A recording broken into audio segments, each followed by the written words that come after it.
Hello everyone.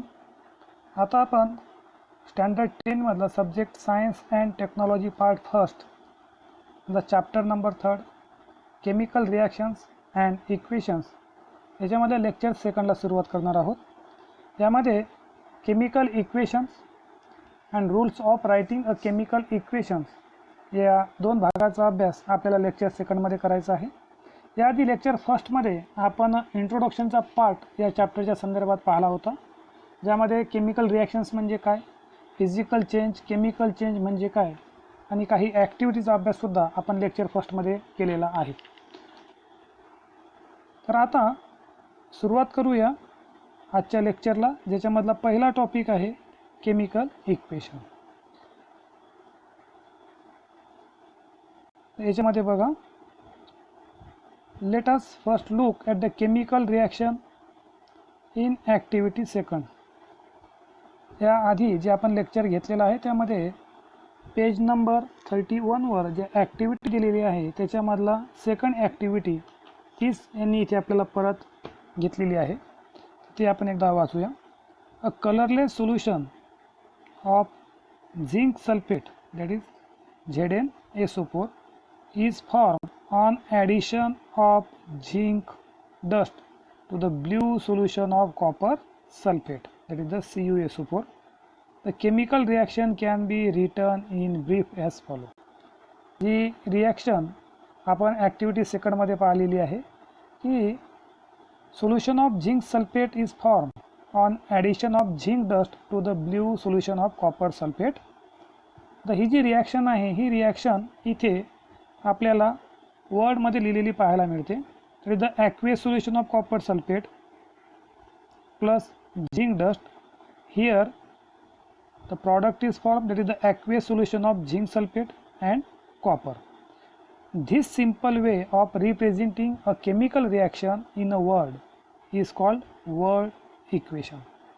आता याला word equation म्हणजे नेमकं काय, तर अशा प्रकारे एका सिम्पल वेनी जी केमिकल रिॲक्शन शब्दात जेव्हा रिप्रेझेंट केल्या जाते त्याला आपण वर्ड इक्वेशन असं म्हणतो. जी डेफिनेशन जर आपण केली तर धी simple way of representing a chemical reaction in a word is called word equation.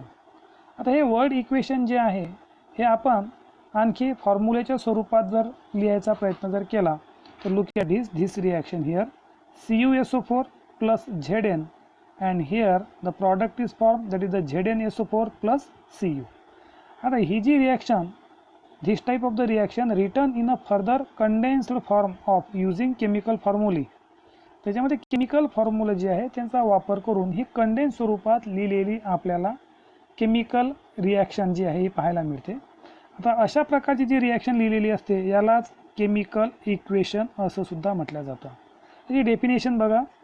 The representation of a chemical reaction in a condensed form using a chemical formulae is called as the chemical equation.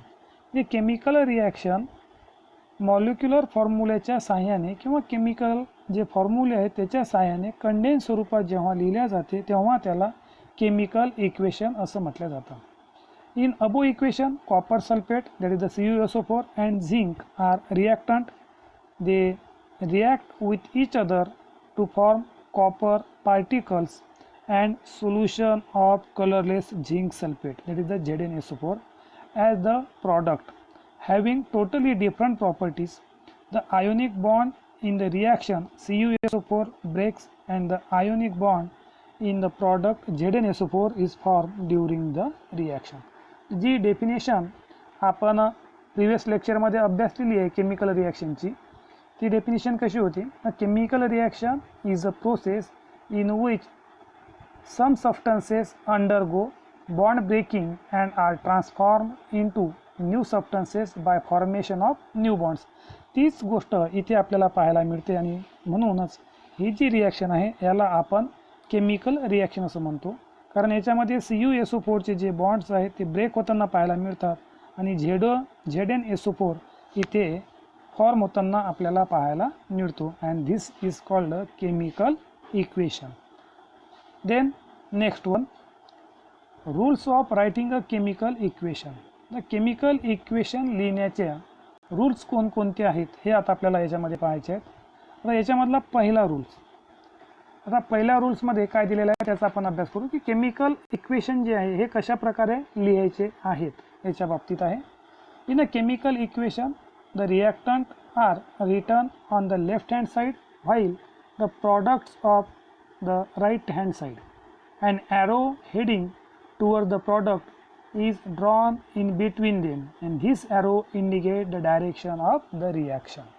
तर पहिला जो point म्हटलेला आहे की याच्यामध्ये मी एक general reaction देतो, याच्यामध्ये A plus B and their product is formed, that is the AB. जे राईट हँड साईडला जो असतो त्याला प्रॉडक्ट म्हणतात आणि जे लेफ्ट हँड साईडला जे असतात त्याला रिॲक्टंट म्हणतात.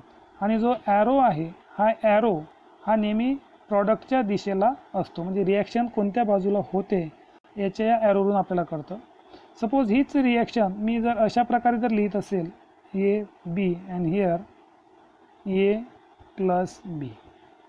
आता या पहिल्या रिॲक्शनमध्ये जर आपण पाहिलं तर A plus B it is the reactant and A B is a product. Second रिॲक्शनमध्ये जर आपण विचार केला तर ए बी जो आहे हा इथे रिॲक्टंट आहे आणि ए प्लस बी हा इथे प्रॉडक्ट आहे. कारण ए बी या सेकंड रिॲक्शनमध्ये जर आपण पाहिला तर ए बी जो आहे हा लेफ्ट हँड साईडला आहे आणि ए प्लस बी हा राईट हँड साईडला आहे. आणि इथे आपण पहिला जो रूल्स आहे त्यानुसार आपण असं म्हटलेलं आहे इथे in a chemical equation the reactant are written on the left hand side while the product on the right hand side. An arrow heading toward the products is drawn in between them and this arrow indicates the direction of the reaction. Okay, then next one, that is the point number second. If the reactant or products are two or more, they are linked with a plus sign in between them. For example, in the equation then एक equation दिलेला आहे. आधी आता हा जो मुद्दा आहे आपण तो क्लिअर करून घेऊया. इक्वेशन जे आहे त्यांनी CuSO4 + Zn जे आपण आधी पाहिलेलं आहे तेच दिलेलं आहे. तर याच्यामध्ये आधी आपण क्लिअर करूया. यांनी काय म्हटलेलं आहे, if the reactant or product are of 2 or more then are link with plus sign in between them. आता इथे मी एक जनरल रिॲक्शन तीच कंटिन्यू करतो. इथे ए आणि जर दोन रिॲक्टंट असतील ए प्लस बी, दोन जर रिॲक्टंट असतील तर दोन रिॲक्टंट दाखवण्यासाठी प्लस साईन या दोन रिॲक्टंटला इथे लिंक करायचं असं त्यांचा सेकंड पॉईंट आहे. आणि जर प्रॉडक्ट जर इथे सी आणि डी असे जर दोन मिळत असतील तर हे दोन्ही प्रॉडक्ट आपण या डी साईनने लिंक करून इथं आपण दाखवू शकतो. जी रिॲक्शन आपण पाहिलेली आहे याच्यामध्ये या रिॲक्शनमध्ये सुद्धा आपण पाहू शकतो की CuSO4 + Zn आणि प्रॉडक्ट जो आहे दोन वेगवेगळे प्रॉडक्ट होतात म्हणजे ZnSO4 + Cu इथे दाखवलेला आपल्याला पाहायला मिळतात. This is the point number second. Then third one, to make the chemical equation more informative, the physical state of the reactant are indicated in the equation. Their gaseous, liquid and solid state are indicated by writing the letters, that is the G, L and S respectively in the bracket. Moreover, if the product is gaseous instead of G, it can be indicated by arrow, that is the upward direction pointing upward. If the product form is the insoluble solid in the form of precipitate, that is the PPT ज्याला आपण म्हणतो, then the instead of S it can be indicated by the arrow pointing downward. आता इथे अभ्यास करत असताना त्यांनी reaction आणखी इन्फॉर्मेटिव्ह व्हावी याच्यासाठी रूल थर्ड सांगितलेला आहे की ज्याच्यामध्ये त्यांनी असं म्हटलेलं आहे की जर रिॲक्टंट किंवा प्रॉडक्ट हे दोन्ही जर काही याच्यामधले जर सॉलिड असेल तर त्याच्यासाठी एस वापरायचा ब्रॅकेटमध्ये. सपोज आता इथे पॉईंट थर्ड क्लिअर करण्यासाठी आपण एक घेऊया. Suppose this is the reactant, हा जर सॉलिड असेल तर इथे एस लिहिता येईल. दुसरा जर एखादा रिॲक्टंट असेल बी, हा जर लिक्विड असेल तर इथे एल लिहायचा. आणि जर फॉर्म होणारा जर एखादा प्रॉडक्ट जर असेल तो जर सपोज सी आणि हा जर गॅस स्वरूपात असेल तर याला आपण जी असं दाखवू शकतो. म्हणजे इथे प्रॉडक्ट कोणत्या फॉर्ममध्ये आहे, कोणत्या स्टेटमध्ये आहे हे तर आपल्या लक्षात येऊन जाईल. आणि बऱ्याचदा त्यांनी असं सुद्धा म्हटलेलं आहे की कधी कधी जी हा उपयोग न करता इथे आपण अपवर्ड डायरेक्शनला ॲरो जर दाखवला तर त्याचासुद्धा अर्थ की it is the gaseous state, की तो गॅसमध्ये आहे हे आपल्याला याच्यावरून इंडिकेट झालेलं पाहायला मिळतं.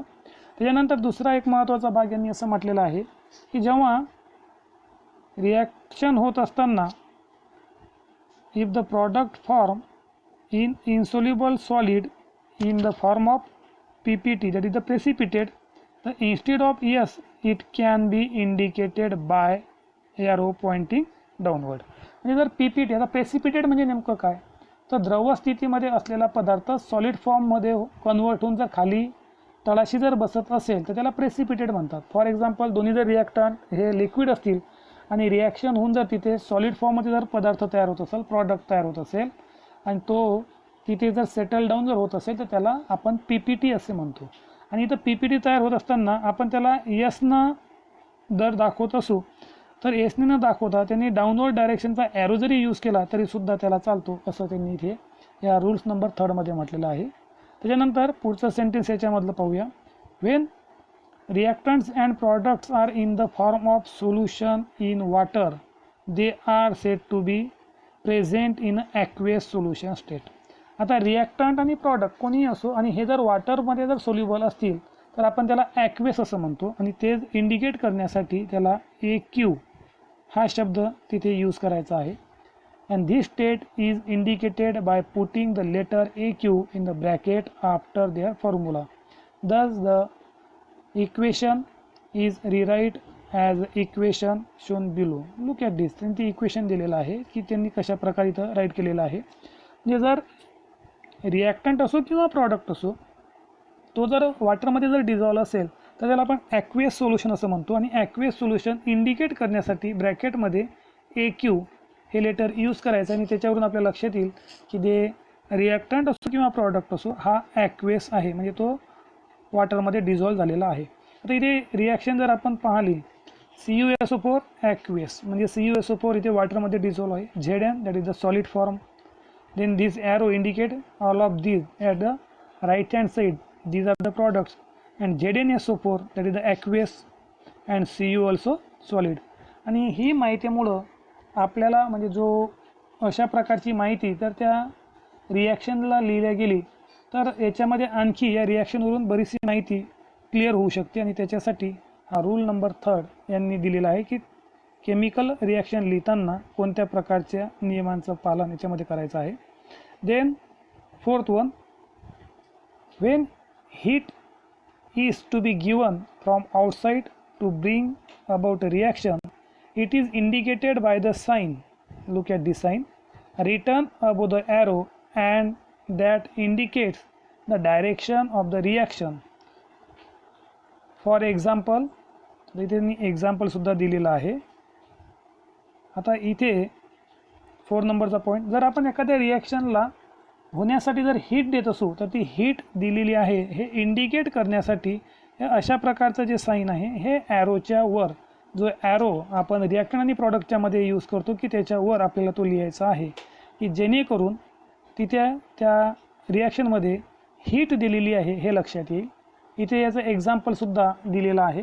लाईमस्टोनचं जे एक्झाम्पल आहे की ज्याच्यामध्ये CaO आणि CO2 हा फॉर्म होतो. CO2 इथं अपवर्ड डायरेक्शनला ॲरो दाखवलेला आहे म्हणजे इथे द गॅस अँड CaO हा इथे सॉलिड फॉर्ममध्ये आपल्याला that is the calcium oxide तयार झालेला पाहायला मिळतो. And this is the rule number 4. Then 5th one, it is necessary to fulfill certain conditions like specific temperature, pressure, catalyst, etc. to bring about some reaction. These conditions are indicated below or above the arrow indicating the direction of the reaction. आता इथे त्यांनी एक एक्झाम्पलसुद्धा दिलेलं आहे. For example, the reaction of a vegetable oil takes place at the temperature of 60 degrees Celsius with a hydrogen gas in presence of the Ni as a catalyst and is written as follows. आता इथे जर आपण विचार जर केला तर त्यांचं जे आपण केमिकल रिॲक्शन्स कॅरी करण्यासाठी जर हीट दिली असेल, काही जर आपण तिथे किती प्रमाणात टेम्परेचर दिलेलं असेल किंवा कोणत्या प्रकारचा कॅटलिस्ट तिथे यूज केलेला असेल, तर कॅटलिस्ट म्हणजे काय ते आधी आपण समजून घेऊया. Catalyst means what? Catalyst is the substance in those presence the rate of chemical reaction change without causing any chemical change to it. तर कॅटलिस्ट म्हणजे काय? तर रिॲक्शन स्पीडअप करण्यासाठी वापरला गेलेला पदार्थ असतो. आता इथे सुद्धा जे आपण रिॲक्शन पाहतो याच्यात निकेल हा it's can B use as a catalyst. हा इथं कोणत्याच प्रकारच्या रिॲक्शनमध्ये सहभाग घेणार नाही, हा फक्त काय करतो, रिॲक्शन स्पीडअप करण्यासाठी मदत करतो. And look at this is the vegetable which is liquid form, H2 it is the gas, आणि इथे 60 डिग्री सेल्सिअस एवढं तापमान तिथे आपण यूज करतो आहे, आणि ENI is use as a catalyst. And then here the product is form that is the vanaspati ghee and it is in the solid form. And this is the rule number 5. Then last one, that is the rule number 6. Specific information or names of reactant or product are written below their formulae. For example, copper on reaction with the concentrated nitric acid gives a reddish color poisonous nitrogen dioxide gas. हे जी कोणती reaction आपण इथे लिहिलेली आहे की ज्याच्यामध्ये reaction लिहिण्यासाठी आपण ज्याचा उपयोग केलेला आहे, जे फॉर्म्युले आपण वापरलेले आहे केमिकल फॉर्म्युले, त्या प्रत्येक केमिकल फॉर्म्युल्याखाली तो जो रिॲक्टंट असो किंवा प्रॉडक्ट असो त्याचे नावं त्याच्या खाली लिहिणे गरजेचे आहे. आता फॉर एक्झाम्पल CuSO, इथे Cu आहे तर Cu म्हणजेच नेमकं कॉपर. म्हणजे अशा प्रकारे त्याचे नाव प्रत्येकाचे आपल्याला त्याच्या खाली इंडिकेट करणं हे गरजेचं आहे. And this is the rule number 6 in case of writing a chemical equation. तर याच्यानंतर या पाठामध्ये जी आपल्याला या लेक्चर सेकंडमध्ये जी ॲक्टिव्हिटी दिलेली आहे ती एकदा ॲक्टिव्हिटी पाहूया. इथे आपण rules for writing a chemical equation हे कंप्लीट केलेले आहेत. तर पेज नंबर 33 वरची एक ॲक्टिव्हिटी आहे, ती ॲक्टिव्हिटी आपण एकदा पाहूया. Take a sodium chloride solution in a conical flask. तिथे ॲपॅरेटस दिलेले आहे, टेस्ट ट्यूब आहे, कोनिकल फ्लास्क आहे आणि बॅलन्स. नंतर chemical sodium chloride and silver nitride. त्याची प्रोसिजर पाहूया आपण एकदा. तर प्रोसिजर फर्स्टमध्ये that is the take sodium chloride, याच्या आतमध्ये त्यांनी म्हटलेलं sodium chloride solution in a conical flask and silver nitride solution in a test tube. Then tie a thread to the test tube and insert it carefully into the conical flask. Make the conical flask air tight by fitting a rubber cork. Third one, weigh the conical flask with the help of balance. आता आधी ह्या पहिल्या जे 3 step दिलेले आहेत, 3 प्रोसिजरमध्ये 3 step जे आहेत ते आपण आधी पाहूया, ज्याच्यामधली पहिली, दुसरी आणि तिसरी. आणि असं म्हटलेलं की कोनिकल फ्लास्क घ्या आणि कोनिकल फ्लास्कच्या आतमध्ये सोडियम क्लोराईड सोल्युशन घ्यायचं आहे. त्याच्यानंतर एका टेस्ट ट्यूबमध्ये सिल्वर नायट्रेट सोल्युशन घ्यायचं आहे आणि सिल्वर नायट्रेट सोल्युशन ज्या टेस्ट ट्यूबमध्ये ती टेस्ट ट्यूब आरामात दोरीच्या साह्याने या कोनिकल फ्लास्कमध्ये आपल्याला ठेवायची आहे. आणि नंतर या कोनिकल फ्लास्कला रबर कॉर्क टाईट करायचं आहे की जेणेकरून बाहेरची हवा आतमध्ये जाणार नाही. हे सर्व एवढी प्रोसेस केल्यानंतर हे कोनिकल फ्लास्क याचं आपल्याला वजन करायचं आहे की याचं वेट किती आहे ते मोजून ते आपल्याला नोट करून घ्यायचं आहे. Then fourth point, now tilt the conical flask and mix the solution present in the test tube with the solution in the conical flask. Weigh the conical flask again. आता चौथा आणि पाचवा पॉईंट बघा. हे केल्यानंतर आपल्याला टेस्ट ट्यूबमधलं जे solution आहे सिल्वर नायट्रेटचं आणि कोनिकल फ्लास्कमध्ये असलेलं सोल्युशन जे आहे सोडियम क्लोराईड सोल्युशन जे आहे या दोघांना मिक्स करायचं आहे. ते मिक्स करण्यासाठी आपण कोनिकल फ्लास्क थोडा हलवून ते दोन्हीही सोल्युशन मिक्स करायचे आहे. ते मिक्स केल्यानंतर परत आपल्याला एकदा त्याचं वेट करायचं आहे, वजन करून घ्यायचं आहे आणि ते सुद्धा आपल्याला नोट करून घ्यायचं आहे. आता याच्यावर यांनी काही क्वेश्चन आपल्याला इथे विचारलेले आहे, त्याच्यामधलं पाहूया. Which change did you find? Did any insoluble substance form? Was there any change in weight? आता याच्यामध्ये सर्वात आधी त्यांनी याच्यामध्ये कोणत्या प्रकारचे चेंजेस होतात, काय दिसतं हे आपल्याला पाहायचं आहे. त्याचं उत्तर इथंच आपल्याला जवळपास दिलेलं आहे, silver nitrate plus sodium chloride. आणि इथे silver chloride plus sodium nitrate तयार झालेलं पाहता येतील. तर ही जी रिॲक्शन आहे ही वर्ल्ड इक्वेशन आपण इथे केमिकल इक्वेशनमध्ये कन्वर्ट करून लिहूया. AgNO3 that is the aqueous, NaCl aqueous. Here we can get the AgCl and its can be indicated downward direction arrow. म्हणजे इथे आपल्याला प्रेसिपिटेट तयार झालेला पाहायला मिळतो आणि तो सुद्धा व्हाईट कलरचा तयार झालेला पाहायला मिळतो. आणि सर्वात शेवटी इथे NaNO3 ॲक्वियस सोल्युशनमध्ये तयार झालेला आपल्याला पाहायला मिळतो. This is the in case of observation of in case of this activity. आणि सर्वात महत्त्वाचा जो याच्यामध्ये जर आपण जर पाहिला की there is no change in the weight, जे वेट आपण सुरुवातीला घेतलं होतं तेच वेट आपल्याला केमिकल रिॲक्शन झाल्यावर सुद्धा पाहायला मिळतं. And this is called the law of conservation of matter. And here we can complete that is the rules of writing a chemical equation. And here we are completed the lecture number 2. की ज्या lecture number 2 मध्ये आपण chemical equation म्हणजे काय त्याचा अभ्यास केला आणि नंतर त्याच्यामध्ये आपण rules of writing chemical reactions याचा सुद्धा अभ्यास आपण या लेक्चरमध्ये केलेला आहे.